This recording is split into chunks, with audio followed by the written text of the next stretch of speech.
मौसम चाहे गर्मी का हो या सर्दी का, रूटीन चेंज ज़रूर होती है, लेकिन घर की क्लीनिंग दोनों मौसमों में ही ज़रूरी है।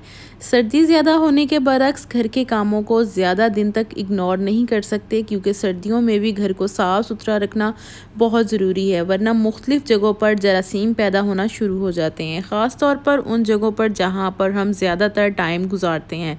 लेकिन सर्दियाँ अब जैसे कि ज़्यादा बढ़ रही हैं, तो डेली के कुछ ऐसे काम जिन्हें अगर आप अपनी रोज़मर्रा का हिस्सा बना लें तो हर दिन आपका काम आसान भी हो सकता है। और इन छोटी छोटी हैबिट्स को फॉलो करके आप ख़ुद को, बच्चों को और घर को साफ़ सुथरा भी रख सकते हैं। तो आज के ब्लॉग में कौन सी ऐसी 10 हैबिट्स हैं क्लीनिंग की जिनको मैं रोज़ाना फॉलो करके अपने घर के कामों को आसान बनाती हूँ और सर्दियों में घर के कामों से रहती हूँ स्ट्रेस फ्री, आज आपके साथ शेयर करूँगी।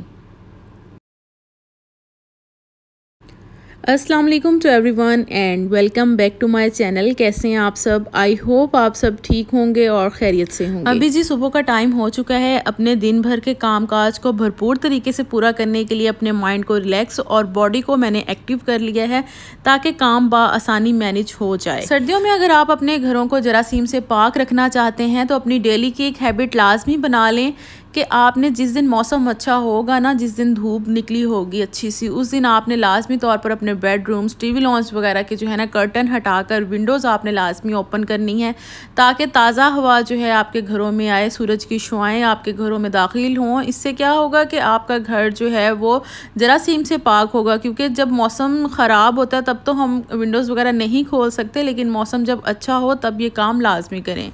नंबर 2 हैबिट, डेली अपने वॉशरूम्स में रखे गए टॉवल्स को जो है ना वहाँ से हटाकर धूप में ज़रूर डालें। इनको धूप लाजमी लगवाएं, क्योंकि ऐसा क्या होता है कि हम लोग जो हैं वो नहा धोकर जो है टॉवल्स वहीं पर हैंग कर देते हैं और सर्दी होने की वजह से वॉशरूम्स में टॉवल बिल्कुल भी ड्राई नहीं होते और इन पर जो है ना फिर जरासीम लगते रहते हैं। इसलिए कोशिश करें कि रोज़ाना जो है इनको धूप में डालें और हवा लगवाएं। नंबर 3 हैबिट, सर्दियों में अपनी बॉडी का ख्याल रखना भी बहुत ज़्यादा ज़रूरी है। हो सके तो अपने घरों में जो है वो फ्लोर पर कारपेट्स वगैरह का इस्तेमाल करें, लेकिन जहाँ पर आप लोग बेड्स वगैरह रखते हैं और वहाँ पर आपने बैठना होता है तो क्या होता है कि उठने के दौरान जो है ना आपके पाँव जब फ्लोर पर लगते हैं तो ठंडा ठंडा जो है वो पाँव को फील होता है। तो इस तरह से कोई आप मैट का टुकड़ा या कोई रग वगैरह जो है ना अपने बेडरूम्स वगैरह में ज़रूर बिछाएं ताकि जब आप बेड से उतरें तो आप अपने पाँव जो हैं वो ईज़िली रग पर रख के तो उठ सकें।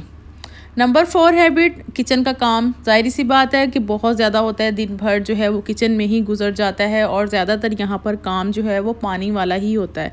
बर्तन वगैरह वॉश करने के बाद कोशिश करें कि अपने वॉशिंग वाली जगह पर एक मॉइस्चराइज़र जो है वो लाजमी रखें ताकि बर्तन वॉश करने के फ़ौरन बाद ही आप मॉइस्चराइज़र जो है वो यूज़ करके अपने हाथों की जो है वो केयर करें, क्योंकि पानी में काम करने की वजह से हाथ जो हैं वो काफ़ी ज़्यादा ड्राई हो जाते हैं और स्किन का ख्याल रखना आपको पता है कि सर्दियों में बहुत ज़्यादा ज़रूरी हो जाता है, ख़ास तौर पर जिनकी ड्राई स्किन है।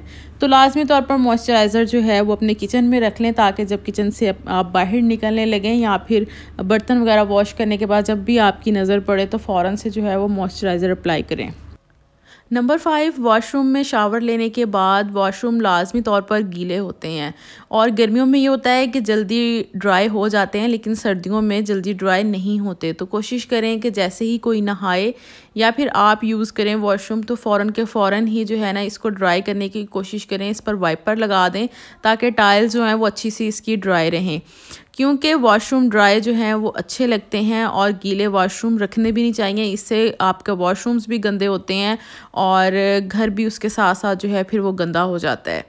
इसके अलावा डेली बेसिस पर जाहिर सी बात है वॉशरूम साफ़ हो रहे होते हैं, वॉशरूम में तमाम जो चीज़ें इस्तेमाल होती हैं हर चीज़ की जो है वो सफाई की जा रही होती है, लेकिन होता वही है कि वॉशरूम जो है वो आपके जल्दी ड्राई ना होने की वजह से ना काफ़ी देर तक ये तमाम चीज़ें जो हैं वो गीली रहती हैं।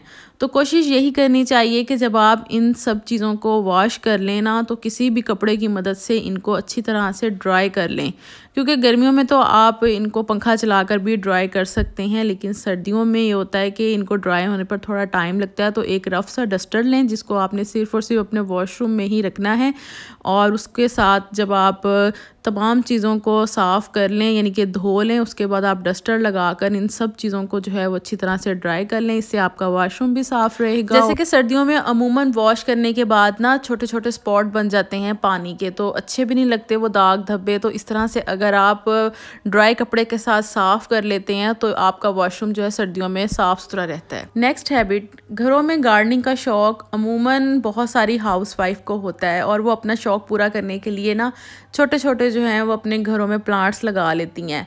लेकिन सर्दियों में ना इन प्लांट्स को जो है वो बहुत ज़्यादा धूप की ज़रूरत होती है और घरों में धूप ये होता है कि बहुत कम आती है। तो उसके लिए मैं क्या करती हूँ कि डेली जो मेरा एरिया जहाँ पर धूप ज़्यादा होती है ना, तो उन एरिया पर ना मैं अपने सारे प्लांट्स जो हैं वो इकट्ठे करके रख देती हूँ ताकि अच्छी सी धूप जो है वो इनको लग जाए और इनकी ग्रोथ भी अच्छी सी हो, क्योंकि सर्दियों में इनको धूप लगवाना निहायत ज़रूरी है। तो इनकी ग्रोथ के लिए जो है ना डेली ये वाला अगर आप काम करते हैं तो आपके पौधे जो हैं वो बिल्कुल भी ख़राब नहीं होंगे, इनकी ग्रोथ भी बहुत अच्छी होगी अगर आप थोड़ा सा टाइम देकर इनकी टेक केयर करें तो। नेक्स्ट हैबिट, सर्दियों में हम अपनी टेक केयर के लिए, अपने बच्चों की टेक केयर के लिए सबसे पहली जो हमारी यही कोशिश होती है कि हम अपने बिस्तर वगैरह को जो है ना वो वार्म अप रखें ताकि ख़ुद को जो है वो सर्दी से बचाया जा सके। तो उसके लिए अगर आप इस तरह की गर्म बेडशीट्स इस्तेमाल करते हैं तो ये बहुत अच्छी बात है। बहुत सारी मेरी बहनें जो हैं इस बात को जानती होंगी कि सर्दियों के मौसम में इस तरह की बेडशीट इस्तेमाल करनी चाहिए ताकि सर्दी जो है वो कम से कम महसूस हो। और अगर आप इस तरह की बेडशीट्स नहीं यूज़ करते तो कोई मसला नहीं, आप ये जो ब्लैंकेट्स होते हैं ना जो कि हम गर्मियों में एसी में यूज़ करते हैं, जिनको पतले कंबल भी बोला जाता है, तो आप ये वाले ब्लैंकेट्स जो हैं वो यूज़ करें। आप यकीन करें कि आपको बिल्कुल भी सर्दी फील नहीं होगी, ख़ास तौर पर उन मौसम में जब टेम्परेचर जो है वो 5 to 6 पे पहुंच जाता है और काफ़ी ज़्यादा सर्दी हो जाती है, धुंधें पड़ने लग जाती हैं, तो बिस्तर जो है ना वो काफ़ी ठंडे फील होते हैं। तो रात को सोने से पहले अगर आप जहाँ पर आपके बच्चों ने सोना हो, आपने सोना हो, तो इस तरह के कंबल आप वेयर कर दें और उसके बाद आप अपने बच्चों को सुलाएं, तो यकीन करें कि बिस्तर जो हैं वो बहुत अच्छे से गर्म हो जाते हैं, बिल्कुल भी सर्दी फील नहीं होगी और पुरसुकून आपको आराम से जो है वो नींद आएगी। नेक्स्ट हैबिट, सर्दियों में जो है वो पानी का इस्तेमाल बहुत कम हो जाता है, क्योंकि पानी जो है वो सर्दियों में ना अमूमन हमें बहुत, एक तो ठंडा भी लग रहा होता है और दूसरा प्यास भी बहुत कम लगती है। लेकिन पानी के आपको पता है कि फ़ायदे बहुत हैं, पानी का इस्तेमाल फिर भी आपको कम नहीं करना चाहिए, पानी आपको उसी तरह से ही पीना चाहिए। लेकिन ये कि थोड़ा सा सर्दियों में इस्तेमाल जो है वो गर्मी की निस्बत कम हो जाता है। तो कोशिश ये करें कि बच्चों को जो है ना आप अगर नीम गर्म पानी दें तो ज़्यादा बेस्ट है, इससे आप में पानी की कमी भी नहीं होगी। और दूसरा, पानी को गर्म करने के बाद आप इस तरह के थर्मस टाइप जग में जो है ना वो रखें ताकि पानी इसमें काफ़ी देर तक गर्म रहे। और मेरा तकरीबन जो है ना पूरा दिन आराम से गुजर जाता है, इसमें पानी जो है वो बिल्कुल गर्म रहता है। और मैं घर के किसी ऐसे एरिया में रख लेती हूँ जहाँ पर बच्चे और मैं बआसानी पानी पी सकें, और इस तरह से जो है ना आपका दिन भर का जो है पानी भी ईज़िली पी हो जाता है। आई होप आज की वीडियो आपको ज़रूर पसंद आई होगी। वीडियो अच्छी लगे तो लाइक ज़रूर कीजिएगा। अल्लाह हाफ़िज़।